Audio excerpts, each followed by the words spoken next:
si Pagong at si Matching. Habang naglalakad sa tabing ilog sila Pagong at Matching, ay may nakita si Matching na puno ng saging. "Tignan mo, Pagong!" sabi ni Matching, sabay turo sa puno na lumulutang. "Ha? Ang mga ulap ba?" sagot ni Pagong. "Ha ha ha ha ha ha ha! Napakabingi mo talaga. Ang puno ang sinasabi ko," ang sabi naman ni Matching. "Ah, oo nga. Halika at ating iahon," sabi ni Matching.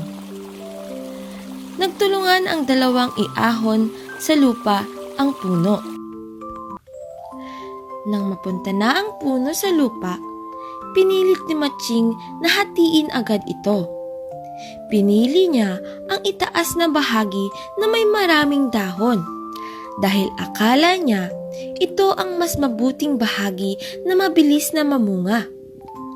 "Akin ang itaas na bahagi ng punong ito," sabi niya. Walang magawa si Pagong at sinang-ayunan na lamang si Matching. Kinuha naman ni Pagong ang ibabang bahagi na may ugat, kahit na hindi ito kasing ganda ng nakita ni Matching. Pumunta si Matching sa gitna ng kagubatan at mas pinili niyang doon itanim ang kanyang puno. At nag-aasam na ang kanyang puno ay unti-unting lalago sa paglipas ng panahon.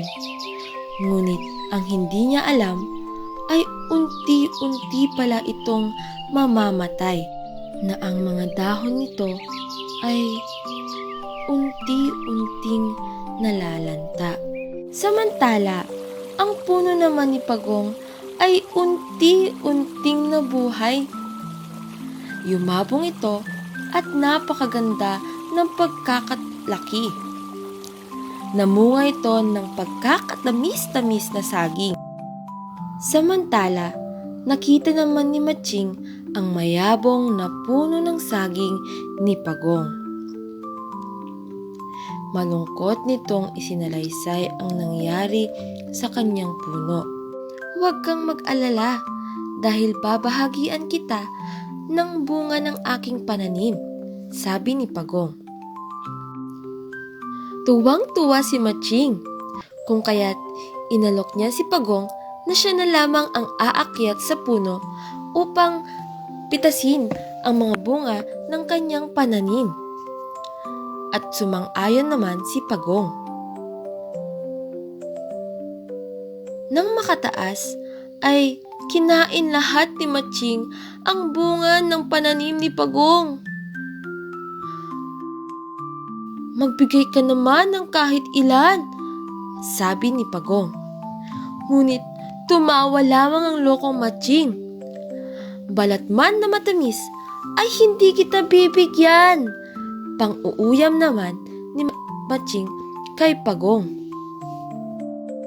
Dahil na rin sa bugso ng galit ni Pagong, ay pinalibutan niya ang puno ng saging ng mga tinik at pagkatapos ay nagtago siya sa isang bao. Pagkatapos kumain ng lokong Matching ay bumaba na siya sa puno. Ngunit sa pagbaba ay narinig siya sa mga tinik na inilagay ni Pagong sa puno. "Aray!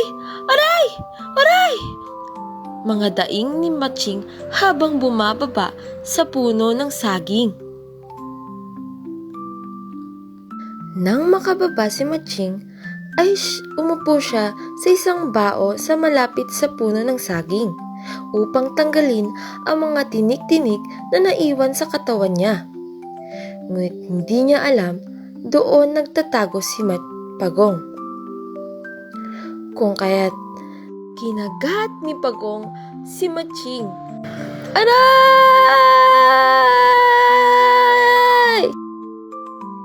Iniangat ni Matching ang bao at doon niya natagpuan si Pagong. Aha! Nandito ka lang pala, sabi ni Matching kay Pagong. At kanya itong hinuli. Akin kitang susunugin, sabi ni Matching. Ngunit parang natuwa pa si Pagong. Mas magaling dahil ako ay rarami at ikaw ay aming kukuyugin, sabi naman ni Pagong. Kung kaya't napaisip muli si Matching. Alam ko na. Itatapon na lang kita sa ilog, sabi naman ni Matching. Naku, wag po, wag po. Wag mo po akong itatapon sa ilog. Hindi ko po alam lumangoy, sabi agad ni Pagong nang marinig ang sinabi ni Matching. Tumawa lamang si Matching. Ha ha ha ha ha ha ha. At dinala ni Matching si Pagong sa tabing ilog. Ngayon, harapin mo ang aking ganti, sabi ni Matching kay Pagong. Wag po, maawa po kayo sa akin, hindi ko po alam lumangoy, ang sabi ni Pagong.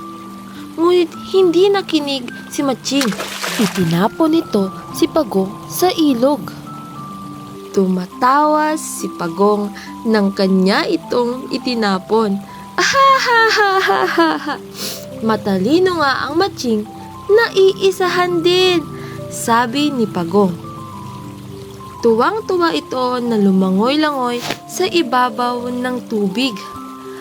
Hindi mo ba alam na ang tubig ang aking tahanan? Sabi naman ni Pagong at kanyang iniwan ang bigong si Matching.